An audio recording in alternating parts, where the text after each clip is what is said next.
Hola, hola, bienvenidos una vez más a la Historia en un audio. Hoy, nos vamos a adentrar en las fascinantes profundidades del Imperio Romano, una civilización que ha dejado una huella profunda en la historia, ¿no? Sin duda. Pensemos en su tamaño, por ejemplo.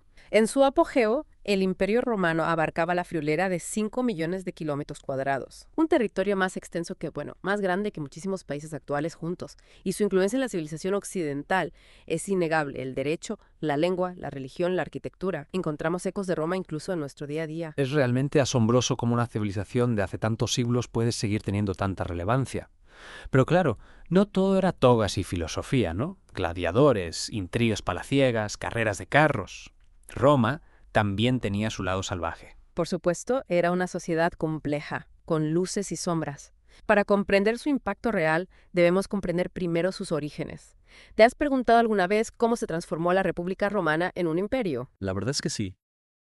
¿Cómo una sociedad que funcionaba con un senado con sus leyes y sus mecanismos de control acabó dando paso a un emperador? No debió ser un proceso sencillo. En absoluto. La República Romana, con su sistema de gobierno centrado en el Senado, se vio desbordada por su propio éxito.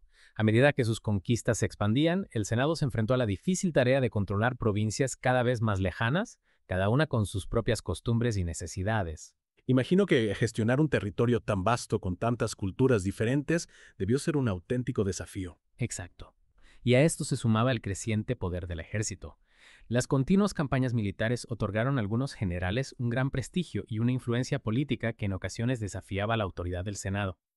Figuras ambiciosas como Julio César, un líder militar brillante y estratega, comenzaron a cuestionar el poder establecido.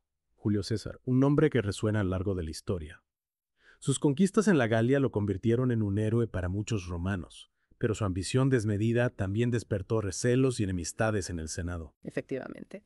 Y estas tensiones culminaron con el asesinato de César, un evento que, aunque buscaba restaurar la República, en realidad desencadenó una serie de guerras civiles que sumieron a Roma en el caos. Y en medio de este caos surge la figura de Augusto, el primer emperador romano, un personaje astuto que supo consolidar su poder manteniendo las apariencias de la República. Exacto. Augusto, sobrino e hijo adoptivo de Julio César, comprendió que un cambio brusco podría generar aún más inestabilidad.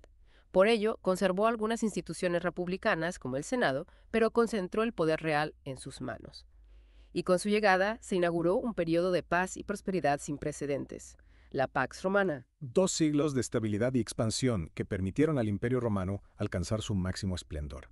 Desde el muro de Adriano en la fría Britania hasta las orillas del Éufrates en la cálida Mesopotamia, un territorio inmenso bajo el dominio de Roma. Y dentro de este vasto imperio, con tantas culturas y pueblos diferentes, surge una pregunta. ¿Cómo se comunicaban? ¿Qué papel jugaba la lengua en la cohesión del imperio? Es una pregunta interesante. A menudo pensamos en el latín como la lengua del Imperio Romano. Pero con tanta diversidad cultural, ¿cómo se aseguraban de que las leyes, los edictos, llegaran a todos los rincones del imperio? El latín y el griego, la lengua de la cultura y la filosofía, eran las lenguas oficiales de la administración, las leyes y la literatura. Pero la diversidad lingüística del imperio era enorme, con multitud de lenguas locales que se hablaban en las provincias. ¿Cómo se gestionaba esta complejidad? ¿Se traducían las leyes a todas esas lenguas? Exacto. La traducción era un elemento clave para la administración del imperio. Los romanos eran muy pragmáticos y comprendían la importancia de que las leyes y los edictos fueran accesibles a todos sus súbditos. Aunque el latín se convirtió en la lengua dominante, la pervivencia de estas lenguas locales enriqueció la cultura del imperio y contribuyó a su carácter cosmopolita. Y hablando de la administración del imperio, no podemos olvidar al ejército romano, una fuerza militar formidable, clave para la expansión y el control de un territorio tan vasto. ¿Cómo funcionaba esta poderosa maquinaria bélica? ¿Cómo se organizaban y quiénes eran estos soldados que conquistaron gran parte del mundo conocido? El ejército romano era sin duda una de las instituciones más eficientes y disciplinadas de la antigüedad. Su estructura jerárquica, con el emperador como comandante supremo, garantizaba una cadena de mando clara y eficaz. Los soldados, reclutados inicialmente entre los ciudadanos romanos y más tarde también entre los habitantes de las provincias, se organizaban en legiones, unidades de infantería pesada que constituían la columna vertebral del ejército. Las legiones. Un nombre que evoca la fuerza y la disciplina de Roma. Pero imagino que el ejército romano no se limitaba a la infantería. Debían existir unidades especializadas para diferentes tipos de combate. Por supuesto. Cada legión se dividía en cohortes y centurias, con mandos intermedios que aseguraban la disciplina y la coordinación de las tropas. Y sí, existían unidades especializadas, como la caballería, los arqueros o la artillería, que aportaban flexibilidad táctica al ejército. Y no olvidemos a la Guardia Pretoriana, un cuerpo de élite encargado de la protección del emperador. La Guardia Pretoriana. Un cuerpo que, a lo largo de la historia, no solo protegía a los emperadores, sino que también llegó a influir en la política romana, ¿verdad? En efecto, su cercanía al poder les otorgó una influencia considerable, que en ocasiones utilizaron para su propio beneficio, participando incluso en conspiraciones y asesinatos. Pero volviendo a la estructura general del ejército, la vida de un soldado romano no era fácil. Un entrenamiento riguroso, una disciplina férrea, campañas militares en territorios lejanos. Una vida dura, sin duda. Pero imagino que también tenía sus recompensas. ¿Qué motivaba a estos hombres a alistarse en el ejército? Además de la paga, que no era despreciable, los soldados recibían una ración diaria de alimentos y alojamiento. Al finalizar su servicio, obtenían una recompensa económica, la ciudadanía romana si no la tenían ya, y tierras en las provincias. Los campamentos militares, además, se convertían a menudo en auténticos núcleos urbanos, atrayendo comerciantes, artesanos y todo tipo de gentes. Fascinante. Un microcosmos dentro del propio imperio. Pero centrándonos en el ámbito militar, no podemos olvidar la importancia de la Armada romana. Su papel en las guerras púnicas contra Cartago fue crucial para el dominio del Mediterráneo, el Mare Nostrum de los romanos. Sin duda, la Armada romana, aunque no gozaba del mismo prestigio social que las legiones, desempeñó un papel fundamental en la expansión y el control del imperio. Su estructura era similar a la del ejército, con una jerarquía de rangos y una organización eficiente.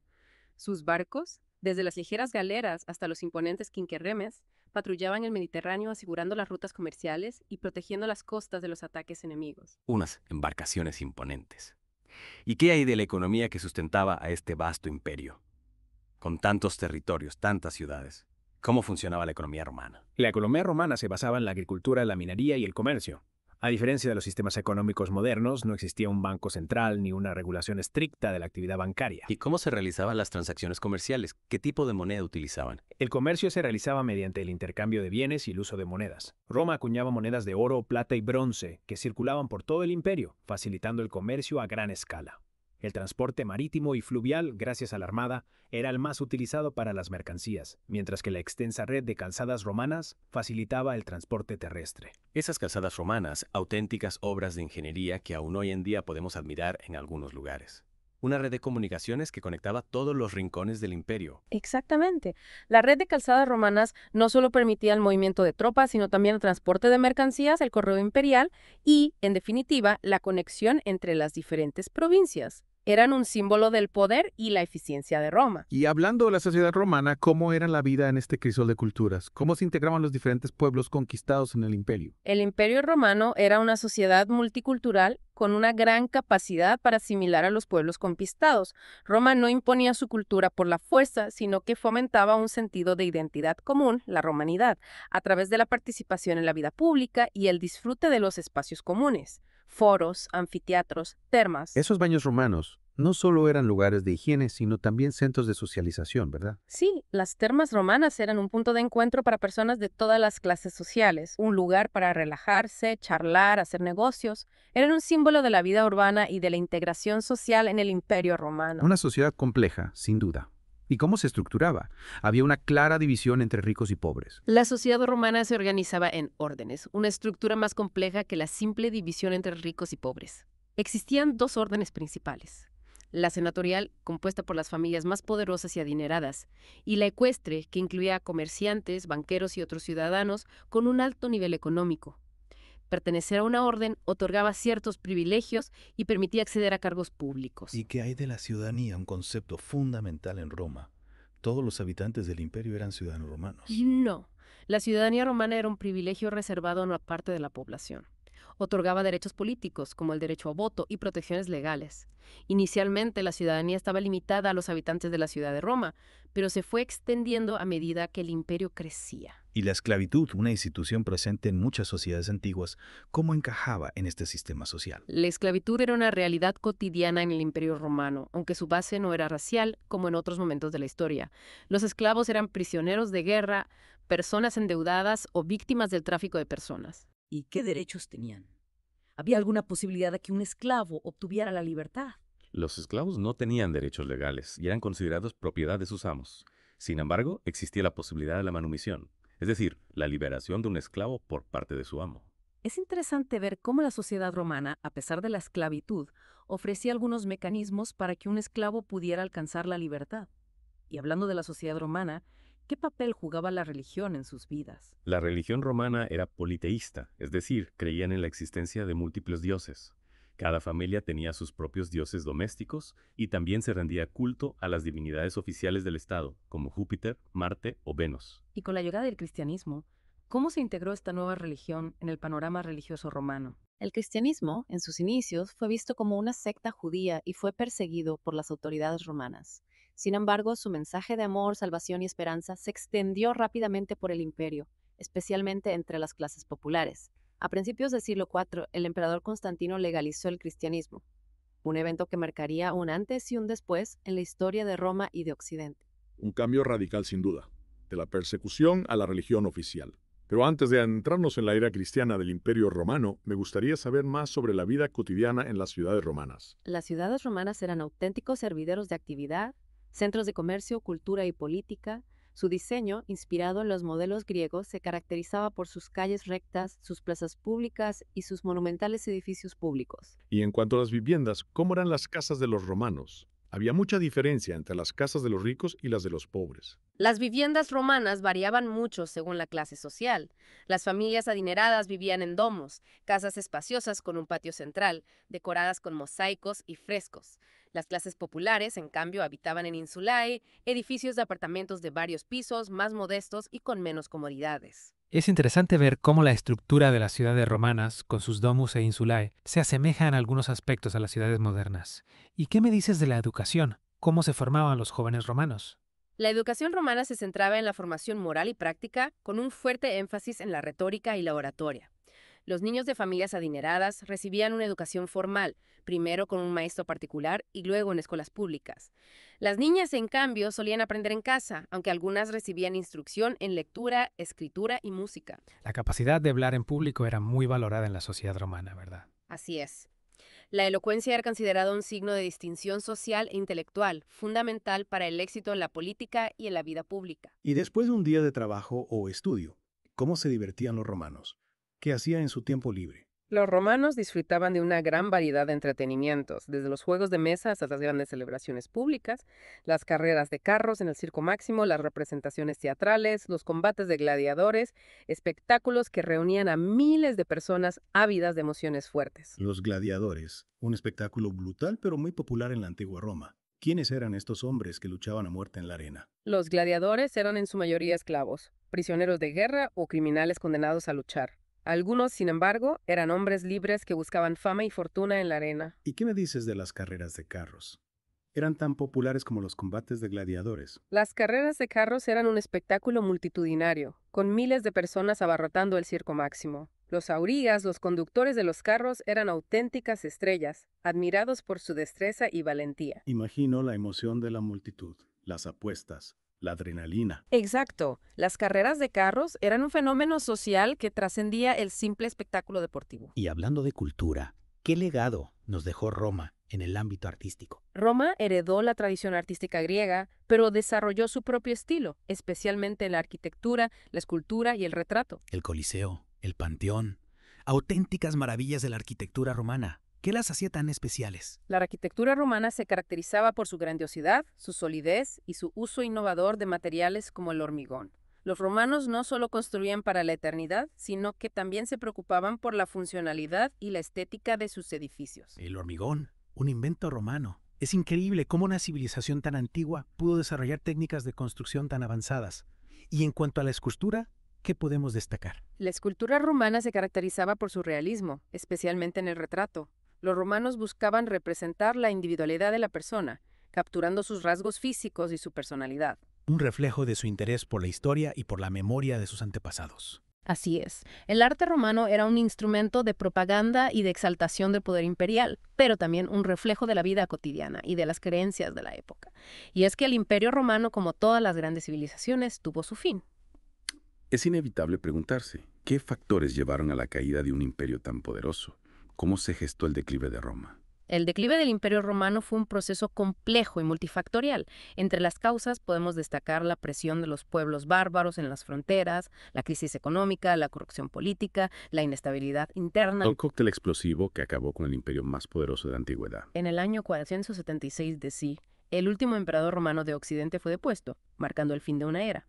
Pero el legado de Roma, su cultura, su derecho, su lengua, todo ello pervivió a lo largo de los siglos, influyendo en la formación de la civilización occidental. Es increíble cómo una civilización que desapareció hace siglos sigue tan viva en nuestro presente.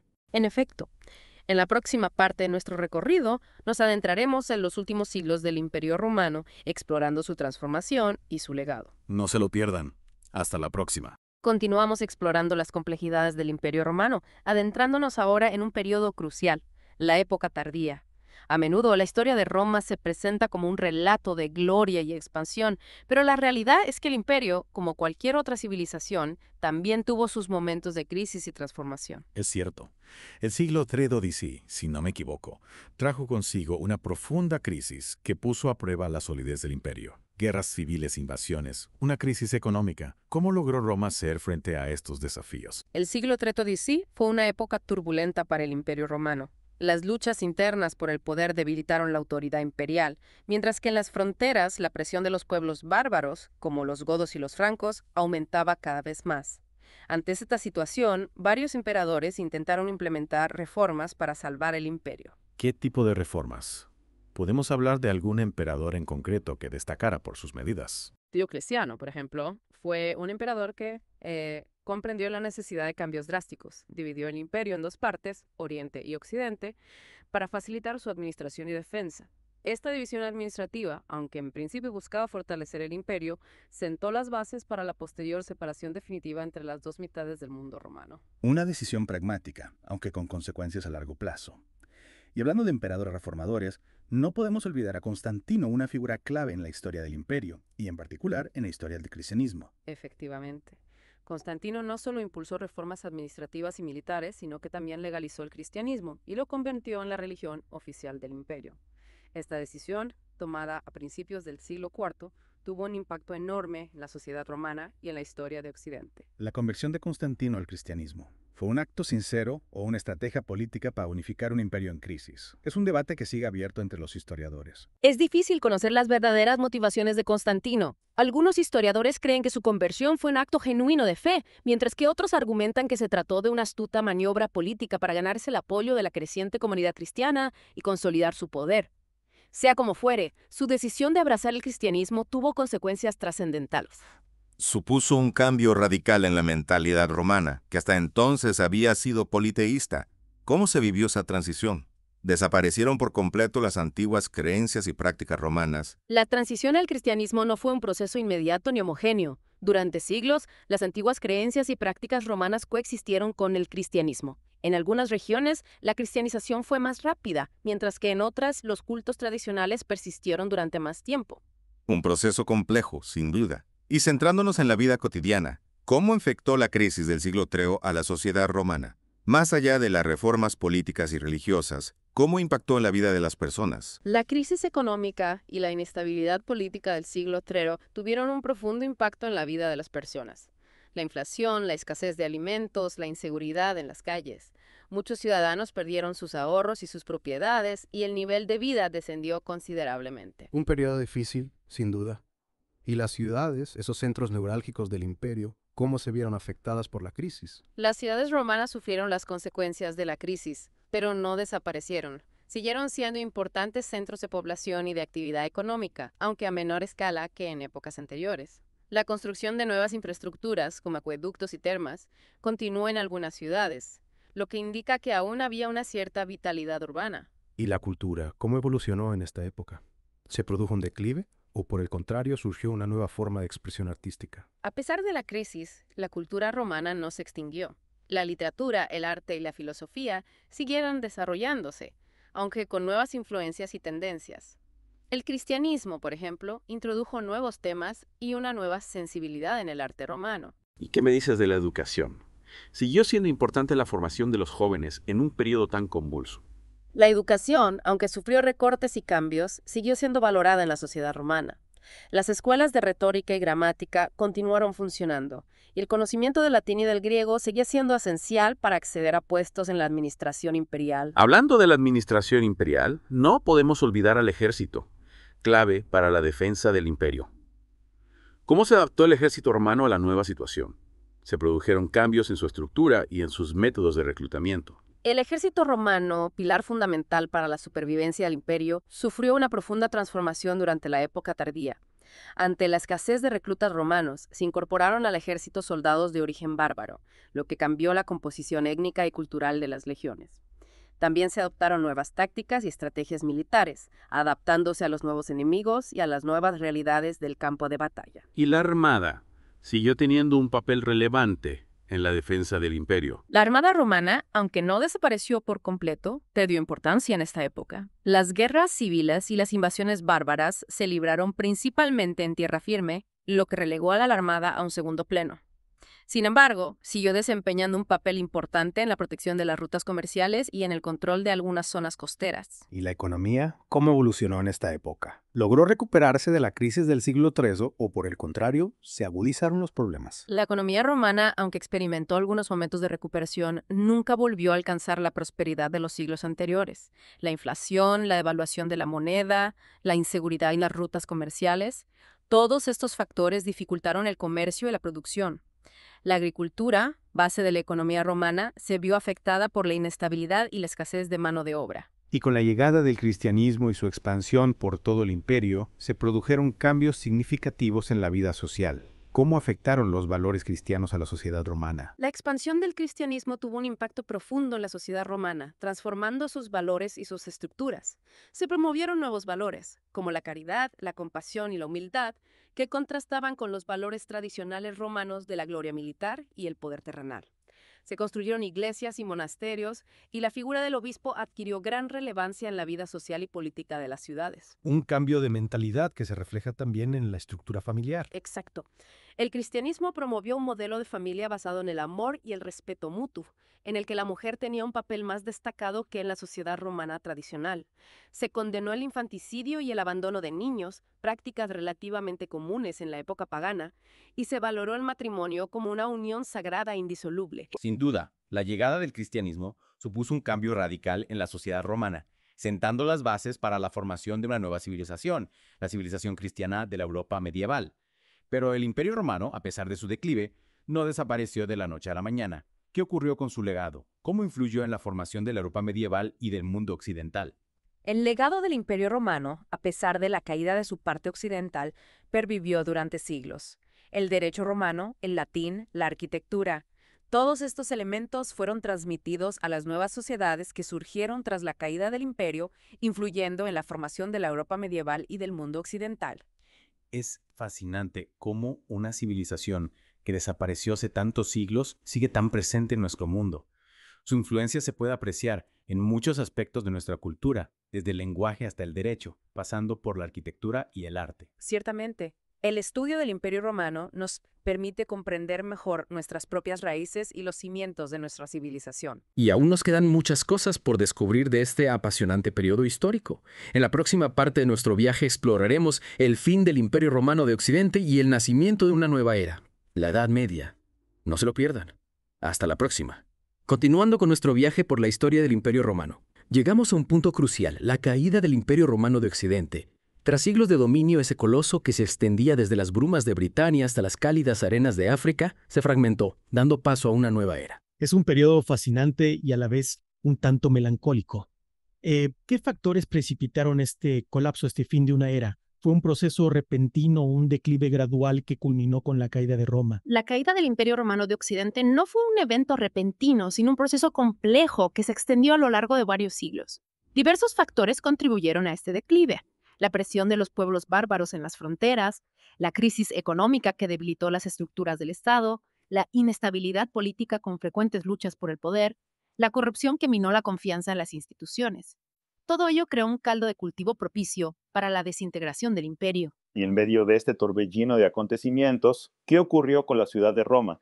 Siguió siendo la capital del imperio, el centro del poder político y religioso. Roma, la ciudad eterna, la que en su día fue el corazón del imperio, vio cómo su importancia política disminuía a medida que la crisis se agravaba. La capital se trasladó a ciudades como Milán o Rávena, más fácilmente defendibles ante las incursiones bárbaras. Finalmente, en el año 476 d.C., el último emperador romano de Occidente, Rómulo Augustulo, fue depuesto por el general Bárbaro Doacro. Este evento, aunque simbólico, marca tradicionalmente el fin del Imperio Romano de Occidente. El año 476 es una fecha grabada en la memoria histórica como el fin de una era. Y tras la caída del imperio, ¿qué fue de esos vastos territorios que durante siglos habían estado bajo el dominio de Roma? Se sumieron en el caos y la barbarie. No exactamente. La caída del Imperio Romano de Occidente no significó la desaparición de la civilización romana ni el triunfo absoluto de la barbarie. En los territorios del antiguo imperio surgieron nuevos reinos gobernados por pueblos bárbaros, visigodos, ostrogodos, francos. Estos pueblos, aunque trajeron consigo sus propias costumbres y tradiciones, también asimilaron elementos de la cultura romana, contribuyendo a su pervivencia. Un proceso de fusión cultural, de intercambio de ideas y tradiciones, que daría lugar a la formación de la Europa medieval. Y mientras en Occidente el imperio se fragmentaba, ¿qué ocurría en la parte oriental del imperio? El Imperio Romano de Oriente, también conocido como Imperio Bizantino, con capital en Constantinopla, sobrevivió a la caída de Occidente y continuó su existencia durante siglos. El Imperio Bizantino preservó la cultura grecorromana, adaptándola a sus propias necesidades y circunstancias, y se convirtió en un centro de poder en el Mediterráneo oriental, un bastión de la civilización cristiana frente a las amenazas del exterior. Dos herederos del legado romano, dos caminos divergentes que marcarían el destino de Europa. Y hablando del cristianismo, ¿cómo evolucionó esta religión tras la caída del Imperio Romano de Occidente? ¿Cómo influyó en la formación de la nueva sociedad europea? El cristianismo, que había comenzado como una pequeña secta en los márgenes del Imperio Romano, se convirtió en la religión dominante en Europa occidental tras la caída del imperio. La Iglesia, con el Papa a la cabeza, adquirió gran poder e influencia, desempeñando un papel fundamental en la vida política, social y cultural de la Europa medieval. La Iglesia no solo transmitió el mensaje del Evangelio, sino que también conservó el conocimiento de la antigüedad clásica, contribuyendo a la preservación del legado cultural romano. Un papel crucial en la transmisión del conocimiento y la cultura. Y la cultura romana en sí misma desapareció por completo con la caída del imperio, o por el contrario, pervivieron algunos de sus elementos en la nueva sociedad europea. La cultura romana, aunque se transformó y adaptó a las nuevas circunstancias, no se extinguió por completo. El latín, lengua oficial del Imperio Romano, evolucionó hacia las lenguas romances: español, francés, italiano, portugués, romano. El derecho romano, un sistema legal sofisticado y eficiente, sirvió de base para la elaboración de muchos sistemas legales modernos. La arquitectura romana, con sus arcos, bóvedas y cúpulas, influyó en la construcción de iglesias, castillos y palacios durante la Edad Media y el Renacimiento. Es asombroso cómo el legado romano ha permeado nuestra cultura de una forma tan profunda y duradera. Al observar nuestro entorno, al analizar nuestras instituciones, al estudiar nuestra historia, encontramos huellas de Roma por todas partes. En efecto, el estudio del Imperio Romano no solo nos permite comprender el pasado, sino también desentrañar las claves de nuestro presente. La huella de Roma está presente en nuestro lenguaje, en nuestro derecho, en nuestra arquitectura, en nuestra forma de pensar. Un viaje apasionante por la historia de una civilización que, a pesar de su desaparición, sigue viva en nosotros, en nuestra cultura, en nuestra forma de entender el mundo. Muchas gracias por guiarnos a través de este fascinante recorrido por el Imperio Romano. Ha sido un placer compartir este viaje contigo y con nuestros oyentes. Espero que les haya servido para comprender un poco mejor la grandeza y la complejidad de esta civilización que tanto ha influido en nuestra historia. Y a ustedes, queridos oyentes, les invitamos a seguir explorando la historia, a descubrir las huellas del pasado en nuestro presente, a seguir haciéndose preguntas y buscando respuestas. La historia no es solo un relato de hechos pasados, sino una fuente inagotable de conocimiento y de inspiración para comprender el mundo en el que vivimos. Hasta la próxima.